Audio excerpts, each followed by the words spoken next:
A dog was almost exhausted trying to warn a policeman about something when the policeman discovered the truth. It was more terrible than he thought. A crowd gathered slowly on the corner of Maple, where Max, a thin, weather-beaten German shepherd, struggled forward, barely keeping its legs beneath it. Those who stopped to look whispered to each other in confusion and pity.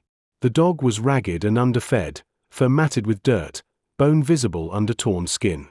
But there was something oddly arresting about it.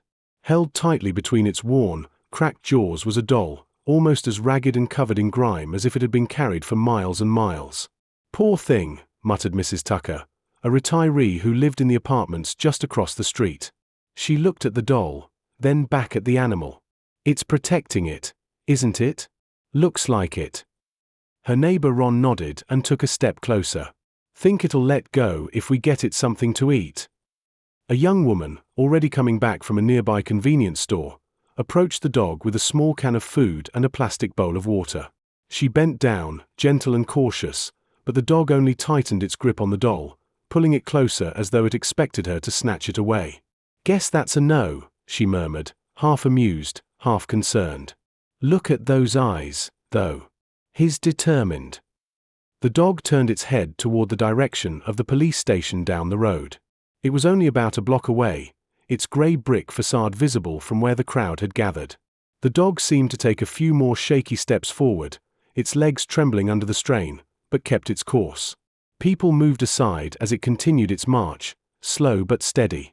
The doll's dirty yellow dress flopped with each laboured step, and with every shake of its worn, scarred body, the dog still managed to hold it firmly, carefully even. It was silent determination, one that captured a curious reverence from the bystanders, who began trailing behind. Finally, the dog reached the threshold of the police station. It hesitated, swayed, and then, with the last ounce of its strength, it staggered into the doorway and collapsed. Its body lay still, but its jaw clenched around the doll with a steadfast grip, refusing to let go even in exhaustion. Inside, Officer Clark had been filling out paperwork when the commotion caught his attention. He moved quickly to the entrance and saw the dog on the ground, panting heavily, ribs heaving beneath its filthy fur. The doll was still held tight. All right, buddy," Clark muttered, bending down and gently reaching under the dog's frail frame. He called to another officer, "Get some water, would you?" He carefully carried the dog to the back of the station, placing it on an old wool blanket someone fetched from the storage closet. The dog lay there, barely moving, but its eyes were open, scanning the room. Clark knelt down and offered a bit of water, which the dog finally took, pausing only to glance at the doll each time it stopped to lick the bowl. But then, as if driven by some unseen impulse, the dog jerked its head up and fixed its gaze on the wall across from them. It began to growl softly, a low, guttural sound, and then the growling turned to barking. First, a warning bark, and then a deep, mournful cry that echoed through the station. Its eyes were focused unblinking on a large bulletin board plastered with photographs and notices about missing persons and wanted criminals. The doll slipped from its jaws for the first time, but the dog seemed not to notice.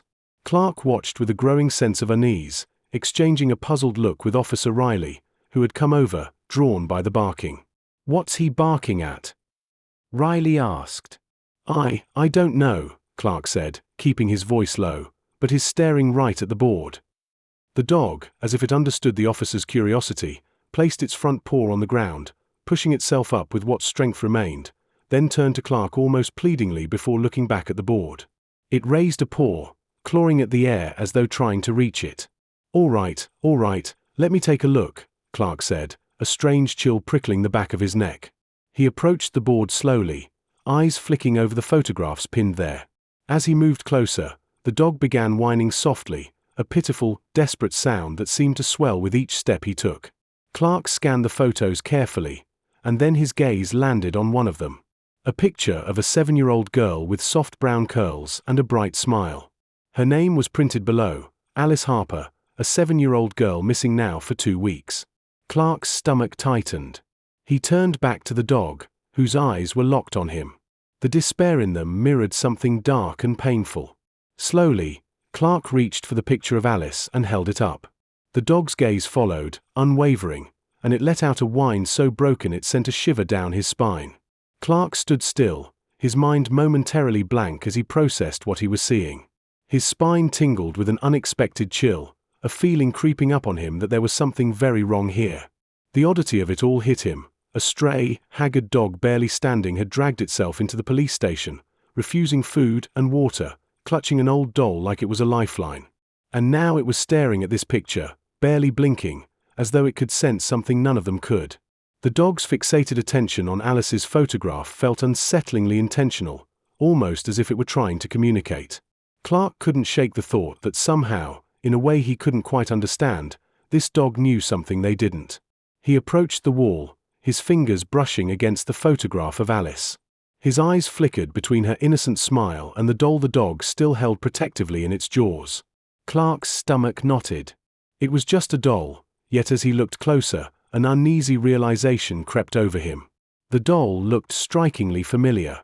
In the picture, Alice clutched a doll almost identical to the one the dog had dragged in. The dog, noticing Clark's interest, released a low, quiet whine, and then, as if in response to Clark's unspoken question, it stepped forward, lowering the doll to the floor in front of him. Clark's breath caught in his chest. This wasn't a coincidence. It couldn't be. The battered, dirt-streaked toy had clearly been through a lot, but he could still make out its distinctive blue dress and a small stitched tear on the left arm, Alice's doll. There was no mistaking it. Clark knelt, his hands hovering over the doll, his eyes narrowed in concentration. The scene was unsettlingly silent, broken only by the soft, exhausted panting of the dog. Clark finally reached out, fingers trembling slightly, and picked up the doll. The worn fabric felt strangely heavy in his hands, as if it carried all the weight of the girl's disappearance. He looked back at the dog, who now sat with its gaze fixed intently on him, its dark eyes almost expectant. "Where did you come from?" Clark murmured, more to himself than to the dog. But the dog didn't break eye contact, and its steady, piercing gaze seemed to hold some answer he was just on the edge of grasping. Clark clenched his jaw, fighting the rising wave of questions flooding his mind. The timing, the doll, the dog's intense fixation on Alice's photo. It was all too much to be random. No, this animal knew something, he was sure of it. Without warning, the dog's demeanor shifted. It let out a sharp bark, then another, more insistent one, and nudged at Clark's knee with its muzzle, as if urging him into action. Clark felt a tug at his gut, an undeniable pull. Before he could second-guess himself, the dog leaned in, nipping gently at the hem of his pants and tugging, its gaze darting toward the door. It wasn't a request. It was a demand. The dog wanted Clark to follow, and he had a strange gut-deep certainty that ignoring it wasn't an option. "All right," Clark said softly, more to himself than to anyone else. "Let's see where you're trying to lead me." He cast a glance around the precinct at the faces of his colleagues, watching in varying degrees of curiosity and concern. They'd all seen the dog's peculiar behavior, and some were still watching, eyebrows raised.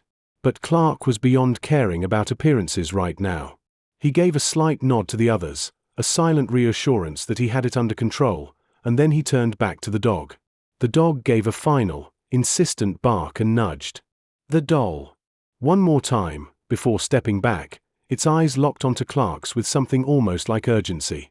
Clark picked up the doll, gripping it tightly in one hand as he rose to his feet.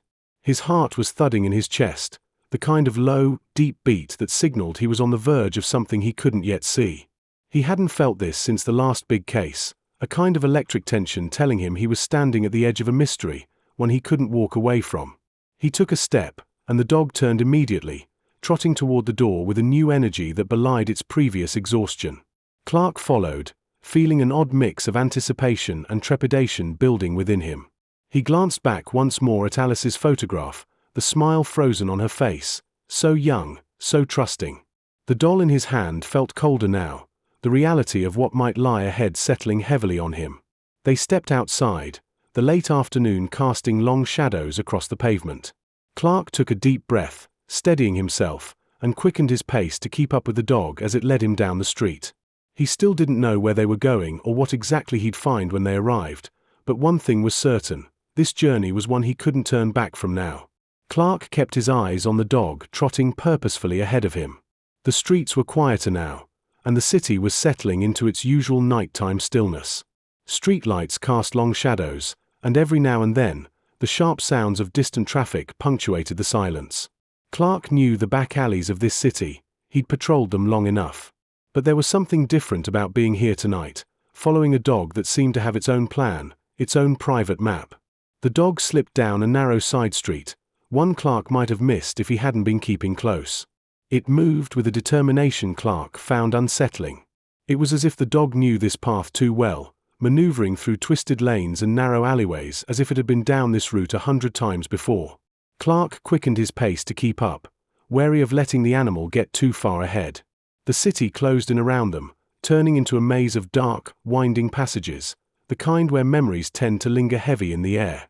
After what felt like an endless series of turns, the dog stopped in front of an old building, hidden deep within a neglected alley. It was one Clark didn't recall seeing before. The structure was more a husk than a home, a neglected relic from decades past. Fast crumbling bricks, boarded windows, and a thin, eerie veil of ivy wrapped around its frame. Even from a distance, Clark felt the air shift, growing colder, heavier. He halted instinctively, reaching for the flashlight at his side, letting the beam sweep over the building's face. There was a strange stillness here, a kind of forgotten quiet that lay heavy over everything, muting even the faintest of sounds. The dog barked suddenly, breaking Clark's concentration. It looked up at him with intense eyes filled with a kind of urgency that was hard to ignore. Clark felt a pang of apprehension but steeled himself and stepped forward, his hand brushing against the rough surface of the door. It was slightly ajar, wedged tightly between crates and rusted old furniture, as though someone had gone to lengths to make sure it remained hidden. He set to work, carefully moving a broken chair and shoving aside a few musty cardboard boxes to clear the entrance. The dog waited beside him, silent now, as if sensing that this was where Clark's part began. Taking a deep breath, Clark gripped the door and gave it a pull. The hinges groaned in protest, a sound that echoed unnaturally in the empty alleyway. He stepped inside, and the faint scent of mold hit him immediately, mixed with the bitter tang of neglect and disuse. Clark paused, letting his eyes adjust to the dim light. His flashlight flickered over scattered debris, stained walls, and layers of dust settled over everything, untouched for who knew how long. He swept the light slowly, taking in the chaotic scene, furniture thrown haphazardly, a few overturned chairs, and tattered drapes that hung limply from broken curtain rods. Nothing seemed quite right. The dog brushed past him, drawing Clark's attention to a door at the far end of the room. Clark followed its steps, cautious, his senses on high alert. They reached the door, and this time, it was the dog's turn to hesitate, glancing back at him almost as if asking for reassurance. Clark placed a hand on its head, a quick, instinctive motion meant to calm them both. Then he pushed open the door, and together they descended down a narrow staircase. Each step creaked underfoot. The basement air was thick and damp, pressing in from all sides. Clark's flashlight beam cut through the darkness, illuminating walls lined with flaking paint, trails of mold creeping up like ghostly tendrils. At the bottom, he paused, letting the light sweep over what lay before him.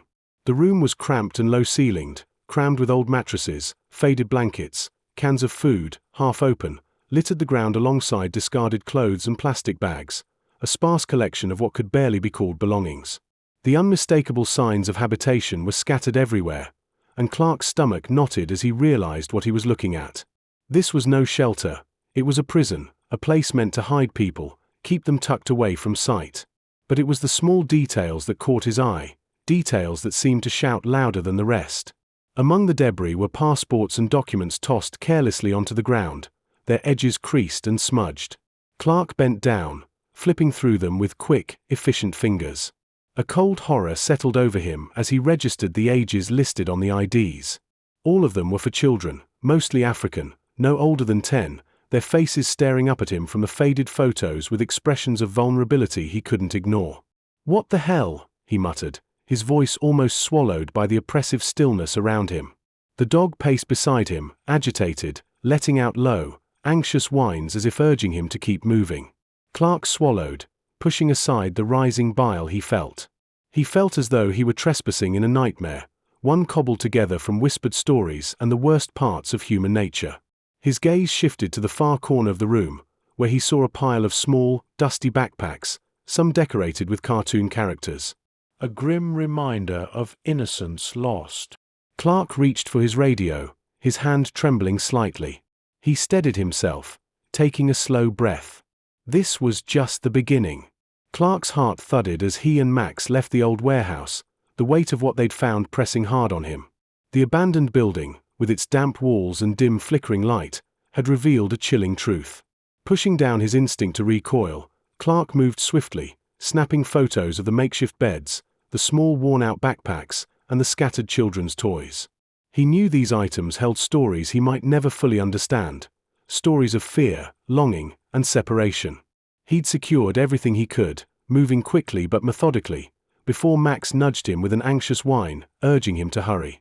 Clark took one last glance at the shadows in the far corners, then led Max out, his jaw set, ready to bring these revelations back to the station.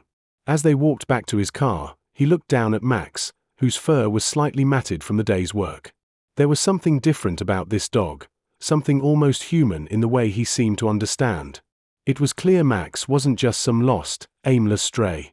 No, Max was following an instinct Clark had seen only in trained police dogs. Max's quiet loyalty and focused gaze spoke of purpose, and Clark felt a strange gratitude toward the dog.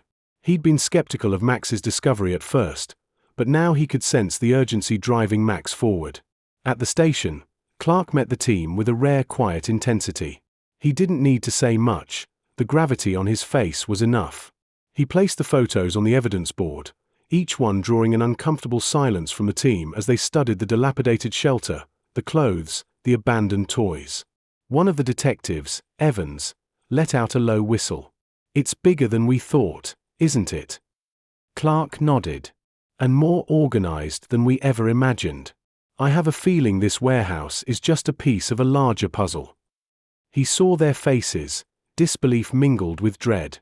This wasn't just a local operation. The conditions and items in that basement hinted at a dark, far-reaching network. Clark turned his focus to Chief Roberts, who had been studying the photos in silence, a deep frown furrowing his brow. "We're dealing with trafficking," Clark said quietly, his voice rough. "Children being smuggled and kept in places like these. Whoever's behind this isn't just operating on our turf, they're connected and they're organized." The chief looked from the photos to Clark. "You're telling me this could be international?" Clark gave a grim nod. "We need more than just our local resources, Chief. We need Interpol on this. Every sign points to a larger ring." "We can't risk missing the bigger picture." The chief sighed, his gaze lingering on the evidence. "I'll make the call." "We'll start by looping in Interpol and any agencies with open trafficking cases. This is bigger than any of us imagined." With the go-ahead from Roberts, the station transformed overnight into a hive of relentless activity. Phones rang as officers coordinated with federal and international contacts. Desks filled with notes, maps, and timelines. Clark didn't allow himself to slow down. He stayed immersed, pushing forward with every lead they uncovered. The old, frayed map on the wall filled up with pinpoints of potential safe houses, trafficking routes, and connections to other known criminals. This case, he realized, was only beginning to reveal its true extent. As the hours passed, Max, now officially stationed at the precinct, had been making his rounds quietly, observing the team. It was almost as if he knew he was part of this, like he had a vested interest in the outcome. One officer set a small bowl of water near Max's makeshift bed, but Max barely looked away from the action, his eyes following every movement Clark made. Clark, noticing Max's calm alertness, walked over and knelt beside him, scratching the scruffy fur behind his ears. "You found this for us, buddy. This is as much your case as it is ours." He'd never been one for sentiment, but Max wasn't an ordinary dog. Clark sensed that Max had more to tell. He might hold more secrets about this case than they'd yet uncovered. And Clark had learned long ago that intuition, whether human or animal, was rarely wrong. The late-night hours stretched into dawn. Fatigue crept in, but Clark kept going, driven by thoughts of the families affected. As a father himself, he could only imagine the agony these families were enduring. He thought of his own daughter, safe at home, and a chill swept over him. The idea that children could be stripped of their innocence, caught in the clutches of criminals with no regard for their humanity. This was personal. Clark clenched his jaw, the resolve burning stronger. He would see this through, not just as a detective, but as a man who could never ignore the silent cries of the young and vulnerable. By morning, the precinct was ready to expand the investigation with federal support. Leads had come in from neighboring towns, small but potentially crucial fragments that could connect the dots. As the team prepared to head out on these new trails, Max sat by Clark's side, his tail occasionally thumping the ground. Clark had come to rely on Max's presence, a silent partner who had, against all odds, become one of their most reliable assets. Evans, who'd been watching Max from across the room, shook his head with a half-smile. "Seems like he was meant to be here, huh?" Clark glanced at Max and nodded, an unexpected pride in his voice. "He's got the instincts. It's like he knows what we're looking for." Evans looked over the evidence wall, then back at Maximum. "I've seen a lot of strange things in this job, but I gotta say, this one takes the cake." Clark gave a faint smile. Strange times call for strange partners. He looked back at Max, who was staring up at him with that familiar, intense gaze, urging him forward, as if to say, "We're not done yet." A full week had passed since the police began their covert surveillance of the abandoned warehouse. Officers had come and gone in shifts, tracking every shadowy figure entering or leaving, noting each vehicle that idled by the docks, and listening in for anything that might reveal what was going on behind those thick, rust-streaked walls. By the end of the week, Clark and his team were certain. This warehouse was a transit point where children lost in the system or stolen were held before being smuggled abroad. The decision was made to proceed with a high-stakes operation. This time, they would have the support of the Special Forces. Clark stood at the edge of the waterfront with Max, the police dog who'd proven instrumental in the case so far. Clark had often marveled at the dog's persistence and intuition, which at times seemed almost supernatural. Max waited beside him, as steady and loyal as always, his sharp eyes following every movement on the pier. Nearby, officers in unmarked cars were parked strategically, awaiting their orders. It was a quiet night, cool and damp, with a breeze carrying the faint smell of salt and diesel from the docks. Clark checked his watch, feeling the tension knot in his stomach. It was almost time. A crackle sound in his earpiece. Targets approaching the warehouse. Came the voice of Sergeant Thomas, their tactical lead for the evening. Clark shifted and motioned to Max, who instantly straightened, as if understanding that his role in the mission was about to begin. From their position, they watched a dark SUV roll up to the warehouse, headlights cutting through the mist. This was the vehicle they'd been tracking all week. Information from an informant had led them to believe it would be transporting children in the next few hours.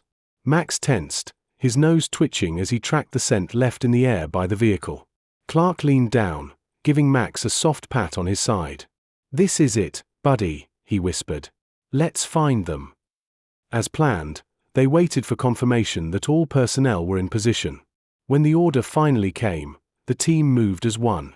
Clark and Max followed Sergeant Thomas and a group of officers to the side entrance where they noted the SUV had been parked.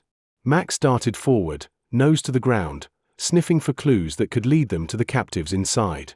The dog paused near a spot behind the warehouse, pawing at a corner by the rear wall. Clark signaled to Thomas, who nodded and motioned for the team to spread out. They moved quickly, each officer covering the next, weapons drawn, eyes scanning every inch of the ground ahead. The silence was broken only by the murmur of commands over the radio and the quiet padding of Max's paws against the gravel. Then, chaos. Suddenly, the air was filled with a deafening cacophony of gunfire and shouting. It all happened so fast. The officers stormed the warehouse, weapons ready. Clark held on to Max's leash tightly, guiding him safely through the thickening cloud of tear gas as they entered through the haze. Clark caught sight of a group of children huddled together in a dark corner, their eyes wide with fear. He felt a surge of relief but knew they couldn't lower their guard just yet. He steered Max towards the children, hoping his presence would calm them, even just a little. "Keep close to Max," he called softly to the children, pointing at the dog, who was sitting obediently, watching over them.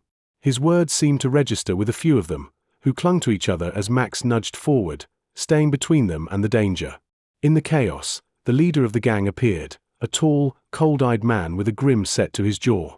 He spotted Clark and Max, his expression hardening as he raised a gun toward them. Clark froze, instincts on full alert.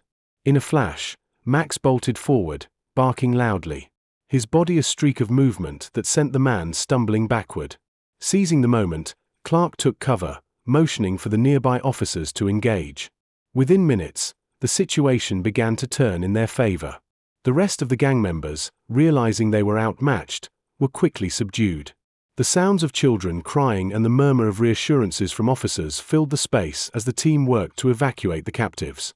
The immediate threat neutralized, Clark turned his attention back to the children who were now being led outside to waiting ambulances. He saw a little girl in the crowd who looked strikingly familiar. Alice. She was clutching an old, worn-out doll, her gaze searching the crowd, dazed but alive. Clark's heart leapt with a mixture of relief and gratitude. Alice was safe. He walked over, crouching down so she could see him. "Alice," he called gently. She looked up, and recognition flickered in her eyes. You came to find me," she whispered, still holding tightly to her doll. "We did," Clark replied, his voice filled with reassurance. "We're taking you home." Max trotted up beside him, sniffing at Alice, who gave him a tentative pat. She looked at him as though she knew Max had been part of her rescue, a quiet hero by her side in the most frightening moment of her life. After what felt like a long night of chaos and danger, Clark finally exhaled, a wave of peace washing over him as he watched the children being taken to safety. The operation had been a success. The children, including Alice, were now out of harm's way. The gang leaders were handcuffed, their faces sullen as they were led out one by one with no more places to hide. As they loaded the last of the gang members into a police vehicle, Clark felt a quiet sense of satisfaction. He gave Max a grateful pat on the head, knowing they had done their job and knowing the world was a little safer for children like Alice. Alice sat silently in the small, quiet room at the police station, her fingers absently tracing the seams of her well-worn jeans. The officers had been gentle, kind even, but she could see the weariness in their eyes, a look of long hours and hard cases. Her small hands shook slightly from exhaustion, and though she was surrounded by strangers, a strange calm settled over her. Outside, her parents waited, clinging to each other, nearly drained of hope. For months, they had held on by sheer will, watching their lives collapse with the slow, agonizing certainty that comes from the unknown. Each day Alice was gone had chipped away at them in ways they never imagined possible. Her mother's fingers dug into her father's arm, trying to anchor herself to something real, something solid as they prepared for what might be an impossible moment. The officer opened the door, motioning them in. They walked in slowly, almost hesitantly, as if afraid the room and its contents might vanish if they looked too quickly. And there she was, Alice. Their Alice. Smaller somehow and more fragile, sitting quietly with eyes that seemed older, deeper. "Alice." Her mother's voice broke, soft and uncertain. The little girl looked up, eyes wide. She blinked, and then recognition flooded her face. "Mom," she whispered, her voice barely a breath. And then louder, "Dad." Her parents rushed forward, and in seconds, they were all tightly wrapped around each other, a reunion bound by the raw ache of separation. Her mother's hand clutched Alice's head, holding her close as if afraid to ever let go again. Her father's shoulders shook, and though he tried to hold back, silent tears slid down his cheeks. Alice buried her face into her mother's shoulder, her own small hands clutching tightly, trying to feel that this was real, that she was safe, that her parents were here. A movement at the door caught her eye, and she turned, still held in her parents' arms. There, just inside the doorway, was Maximum, thin and scruffy, his fur matted with dirt and his eyes weary. He was unmistakably there. "Max." He paused, head low, almost as if afraid to approach, as if unsure he belonged here after so long. Alice's eyes widened, and she gasped. "Max!" she cried, wriggling free from her parents to run to him. She threw her arms around his neck, burying her face in his rough, familiar fur. Max responded instantly, pressing his nose against her shoulder, nuzzling her with a ferocity that surprised everyone in the room. Her parents exchanged stunned glances, watching their daughter embrace the dog they had thought they'd lost forever. Max had been with their family since Alice was a baby, a constant companion through every moment of her young life, until the day she disappeared, taking Max with her. In their months of desperate searching, they had assumed that Max, like Alice, was lost to them forever. Alice's father crouched down, reaching out a hand to touch Max's back. His voice was a low murmur. "We thought we'd lost both of you," he said, his words heavy with the grief of the past months. You came back to us. You brought her back to us."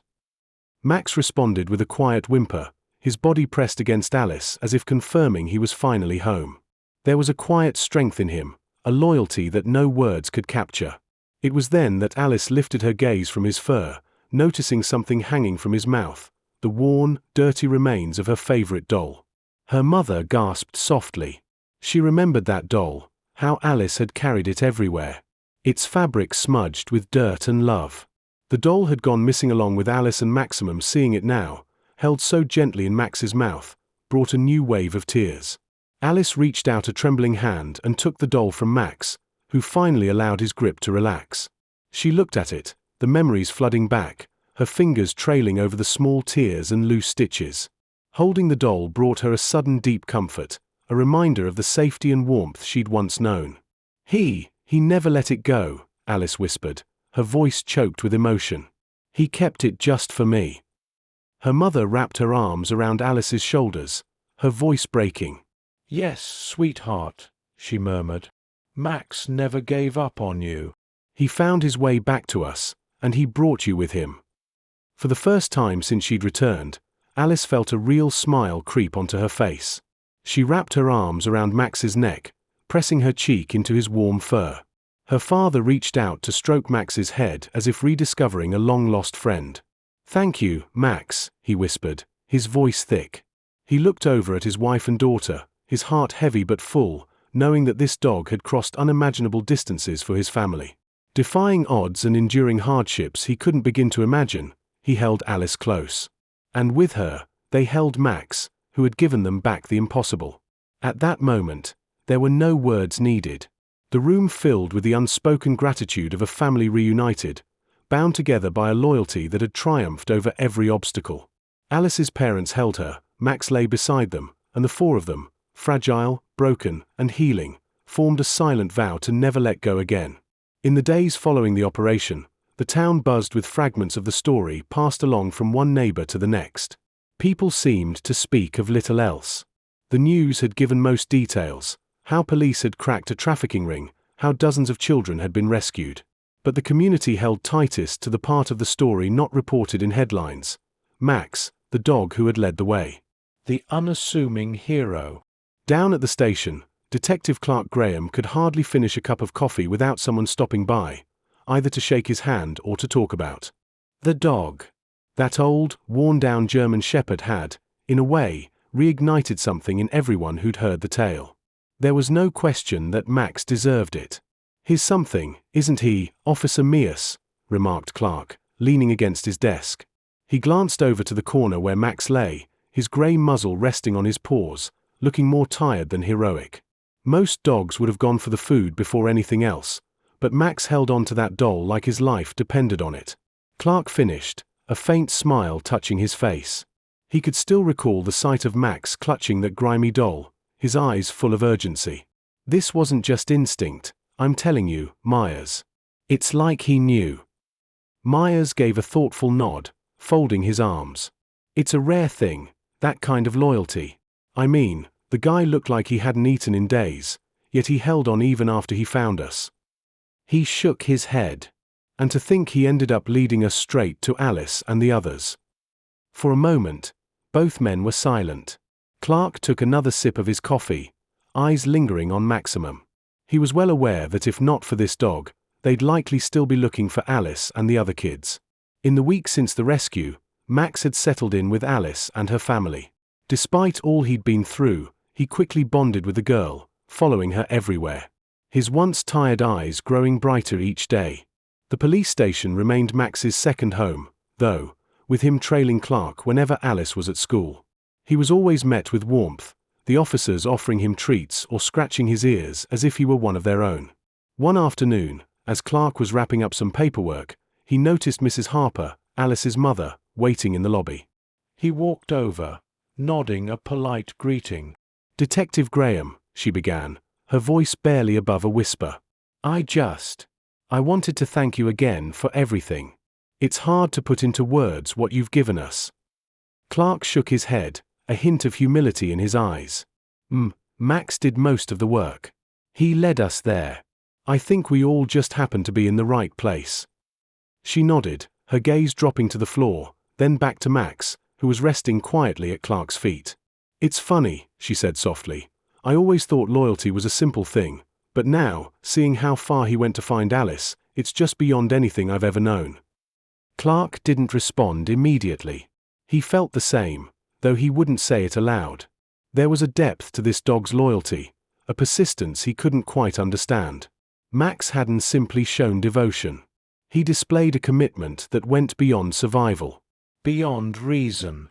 After a brief pause, Mrs. Harper added, "Alice sleeps with him at her side every night now, and she's so much more herself. Not that she's forgotten what happened. None of us ever will, but having him there gives her peace." She smiled through eyes shadowed with unshed tears. "Max has given her back something that I thought was lost." Clark watched as Mrs. Harper knelt to pet Maximum. Her hand moved gently over his head. Max didn't move but let out a soft, contented sigh. His eyes closed. He seemed to understand, in that uncanny way animals sometimes did, that he was needed. "Just remember," Clark said quietly, his tone serious yet gentle, "he'll always have a place here too. Anytime. He's one of us." As Mrs. Harper and Max prepared to leave, Clark found himself watching them longer than he expected. For all the darkness he'd seen in this case, Max's presence was a reminder of something pure, a loyalty that transcended words or gestures. That dog had led them into the heart of a nightmare, but in doing so, he'd also brought a glimmer of hope to the children they'd saved, to their families, and to a community that was forever changed. That night, as Clark drove home, he couldn't shake the weight of what Mrs. Harper had said. Max's loyalty, his dedication, went beyond anything anyone could ask of a person, let alone an animal. The ripple effects were everywhere. From the families who slept easier, to the officers who felt a renewed sense of purpose each time they saw Max walk through the station door. It was as if the dog had become a silent ambassador of hope, a reminder that even in the darkest circumstances, love and loyalty could prevail. The following morning, Clark was greeted by Max waiting outside the station, as usual. As Clark stepped out of his car, Max trotted over, his tail wagging softly. Clark knelt down, giving the dog a gentle pat. "Good to see you again, partner," he murmured. Max looked up, his eyes calm, as if he too knew his work here wasn't over yet. In the weeks and months that followed, the town continued to spread the story of the dog who had defied all odds. Max had become more than just a companion.